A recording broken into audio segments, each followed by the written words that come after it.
Hi everybody, good evening, welcome to our channel. Apikpa amount dagi business hoba. I am Ashok Kumar Singh. Mayam punamaki yaifana bagidamak amadi afawa gyan gidamak makata na channel asibu yengbina bagidamak subscribe toba kaubiganu bell icon sun nambiyo. Loinana atopada khangan nabagidamak like or share toba kaubiganu.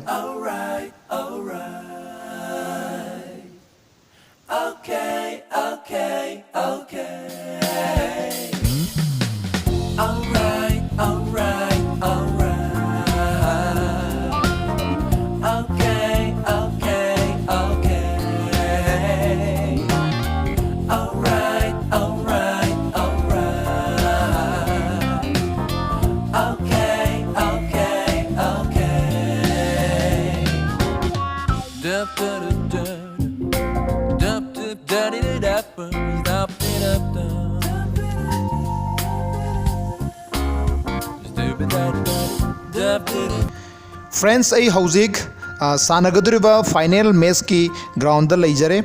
amadi match asi haubadagina loiba fauba yengani aduga match asigi atenba video asi aina mayamda thagatchari hana semi final gi video thagatkiba matung karakpa haibadi Western Youth Club WYC Team A amadi Tulihan Football Club TFC anina final match asi sanagadabani aigi channel asida business ki oiba video ngakta share tawjabani adubu aina handak ki football match asi aina aigi video asida share tawjabadi aigi laikai makna Western Youth Club na sinba amadi pikliba tungi oirakadaba yumbi oirakadoriba angang singi hai singba adu urubada aina aduki matik penjaba amadi nungaijaba amadi asumna tungi angang singi damakta akoina sembiba ngamba guardian ama oina akoina matau karamna guide tauba amadi makoi mapung phan nabagi damakta akoina aina asugumba kanaba asi ubada ina aigi video aigi channel asida ina video asi thagatchabani Western Youth Club na sinduna sanariba hojik state level makki changda chap manana sanariba under 13 boys ki football tournament asi asuki mat fajar amadi liba chahi taramdagi makha angang singna sanaba match ni match asida asuki matik chinglemna sanaba amadi yamna chauna sinkiba match ni aduga ikai khumnabata matik charaba andro kendragi MLA amadi hojikna assembly da Manipur State Assembly gi minister so aibiriba yamna chinglemna ikai khumnaba matik charaba TS Syam Kumar na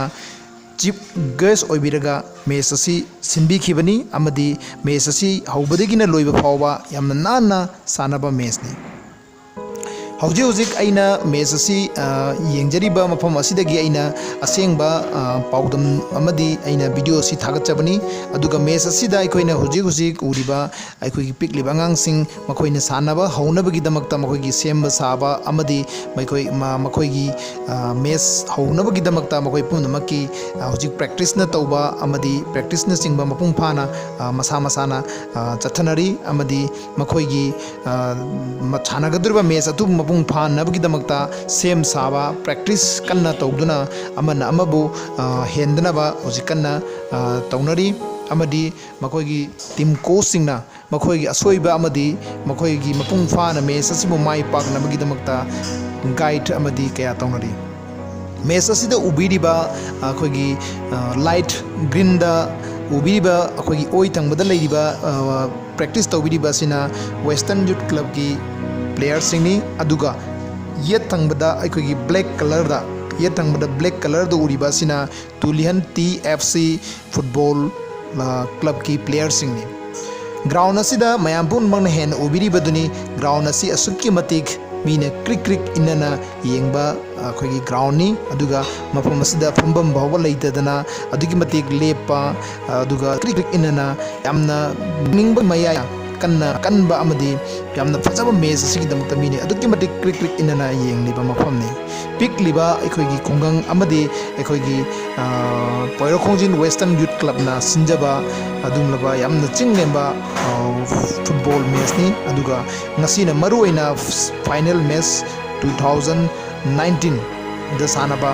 23 June 2019 aduga nomaijing Sunday ni numis asida sanagadaba amadi sanagriba final match ni ai hojik su ground dagi mayam daina video si isamana namaga mayam da share tawjabani aina video si aigi channel asida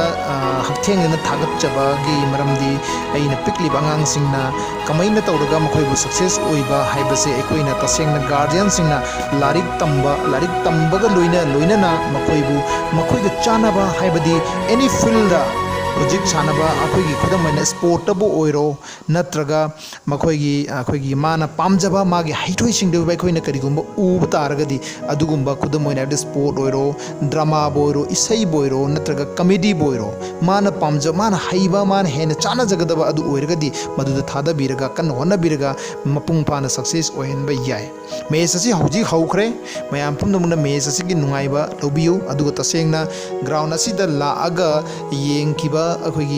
audience sing amadi babok singna di hena mapung pana khangbiramani adubu aina tentakna video si aina namjaraga mayamna thagatchabani loibada haubadagina loiba fawba matang noina naina nambadi engonda su matang chada naisu namjadabani adubu tentakna match asi gi piklip angang sing asina sanari badu aina khijiktang aten tamdai sukmat nana amadi yam mapung faba match singa loina na match asi duki matik sanaba mong tai yamna fazai hojik sanariba match asigi aikoina summary oina ka khiba match ki ka khibana Western Youth Club na TFC Tulian football Timbu Club ahum sinoda kaduna Western Youth Club na ngasi final asi kakhre yamna fajaba ceremonial prize distribution yamna mong tai yamna fajaba ekoi angang singi prize distribution su yawi makoi masana masabu yamna kanna chinglemba na prize su low asumna fajakraba ningthi jakraba match asibu yengbibaga loina na mayam pumnamangna aigi anauba video gidamak channel asibu khoidana yengbigani haiba aina thajai loina na aroiba oina aigi channel asibu mapung phan biba amadi video singbu yengbibagi damakta mayam pumnaku hanna thagatchari thank you all